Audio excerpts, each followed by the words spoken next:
பாதுகாப்பு கொடுக்கணும் அப்படின்னா பெண்களுக்கு முக்கியமாக பார்த்தீங்கன்னா எல்லாரும் சொல்கிறாங்க இந்த ஆட்சி வந்து பெண்களுக்கு சாதகமாக நடக்குதுன்னு இது வரைக்கும் ஒன்றுமே இல்லை. நான் பஸ்ஸு விட்டேன்றாங்க, பெண்களுக்காக பஸ்ஸு தான் விட்றேன்றாங்க. பெண்கள் பாதுகாப்பு அப்படின்னா தனியாக போகிறாங்க, ஒரு இடத்துக்கு போகிறாங்க அப்படின்னும்போது பெண்கள் பயப்படுறாங்க. இப்போல்லாம் காலேஜ்லேயே இந்த மாதிரி அண்ணா பல்கலைக்கழகத்துலேயே இந்த மாதிரி நடக்குதுன்னா தனியாக ரோட்டில் ஒரு பெண்ணு நடந்து போக முடியுமா? அதுக்கெல்லாம் இந்த ஆட்சியை தான் வந்து குத்தம் சொல்லணும். நடக்கிற நடைமுறைகள் சரியில்லை. இப்போ வந்து அதுக்கு எதிராக வந்து இப்படிலாம் பெண்கள் வந்து பாதுகாக்கப்படணும்னு சொல்லி நாம் தமிழர் கட்சி சீமான் வந்து போராட வந்தார். இந்த மாதிரி பண்ணக்கூடாது, உடனே பெண்களுக்கு பாதுகாப்பை திமுக உறுதிப்படுத்தணும்னு.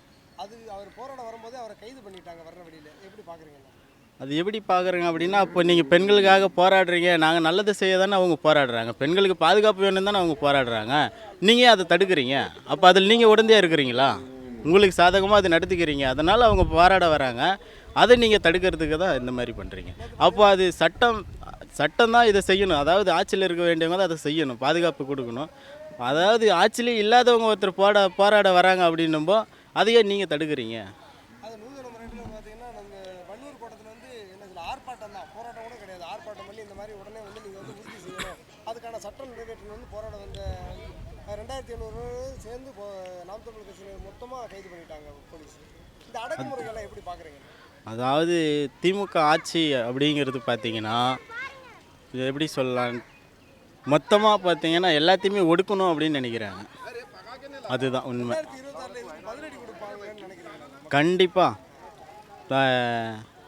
கண்டிப்பாக வந்து டிவிக்கு வந்துட்டு வரும், ஆட்சிக்கு வரும். 26 கண்டிப்பாக தளபதி வருவார், தளபதி விஜய் வருவார். ஆட்சி நல்லாட்சி மலரும் கண்டிப்பாக.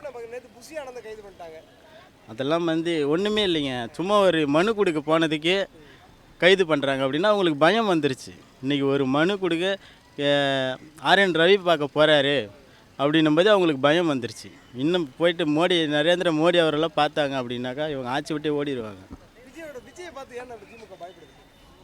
பயம், அடுத்த ஆட்சிக்கு அவங்க தான் வந்துடுவாங்க அப்படிங்கிறதுனால. விஜயோட அரசியல் எதிர்பார்த்தீங்களான்னா இந்த மாதிரி வந்து கட்சியெல்லாம் தொடங்கி முழு நேரமும் அரசியலில் தளபதி விஜய் ஈடுபடுவாருன்னு? கண்டிப்பாக மக்களுக்கான ஆட்சிகள் மலரும், தளபதி அவர்கள் வந்தால் தான் மலரும். 2026 எதிர்கட்சி வருவார், முதலமைச்சர் வருவார்? முதலமைச்சர் ஆகிறதுக்கே முழு வாய்ப்பு இருக்குது. கண்டிப்பாக வருவார். யார் கூட கூட்டணி சேர்ந்துக்கிறாரானா? அண்ணன் சீமான் கூட சேர்ந்து பயணிக்க வாய்ப்பு இருக்குதாண்ணா? அண்ணன் சீமான் அவர்கள் கூட கூட்டணி வராரு அப்படிங்கிறத விட ஏடிஎம்கே, தேமுதிக, பாமக இது கூட்டணி வந்தால் கண்டிப்பாக அவங்க தான் ஆட்சிக்கு வருவாங்க. திமுகலாம் எந்த மொழியில் நிற்குன்னு தெரியாது.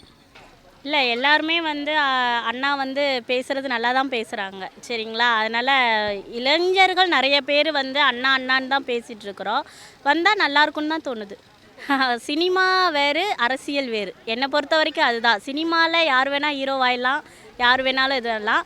அரசியலில் யார் வந்து சரியாக செய்கிறாங்களோ அவங்க தான் உண்மையான ஹீரோ. விஜய் இந்த அரசியல் முடிவு சரிதான் நினைக்கிறீங்களா? இவ்வளோ பெரிய கோடிக்கணக்கான சம்பளத்தை பெற்றுட்டு மக்களுக்காக பணி செய்ய வந்தது சரியாக இருக்கும்னு நம்புறீங்களா? மக்கள் அவரை நம்பி ஓட்டு போடுவாங்கன்னு நினைக்கிறீங்க? அது அவரோட முடிவு. ஏன்னா இது அவர் தானே முடிவு பண்ணி வரணும்னு சொல்லி வந்தார்.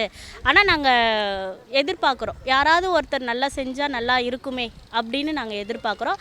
அவரும் வந்தார்னா நல்லாயிருக்கும். நெக்ஸ்ட் டைம் அவர் வந்து நடந்துக்கிறத பொறுத்து எல்லாரும் ஓட்டு போடுவாங்களா என்னன்றது இருக்குது. ஆனால் மாற்றங்கள் வந்தால் தான் நல்லாயிருக்குன்னு தோணுது. இப்போ புஷி ஆனந்த் கூட கைது பண்ணிட்டாங்க, நீங்கள் பார்த்துருப்பீங்க. இந்த மாதிரி அதாவது புஷி ஆனந்த் வந்து நம்ம பொதுச் செயலாளர், தாவேக்கான பொதுச் செயலாளர், அது குறிப்பாக வந்து பெண்களுக்கான பாதுகாப்பை வந்து தமிழக அரசு குறிப்பாக திமுக வந்து உறுதிப்படுத்தப்படணும்னு ஒரு துண்டறிக்கை கொடுத்துருந்தாரு. அதுக்கே கைது பண்ணிட்டாங்க. அது இந்த மாதிரி நசுக்கிறது மாதிரி உள்ள செயல்பாடுகளை எப்படி பார்க்குறீங்க?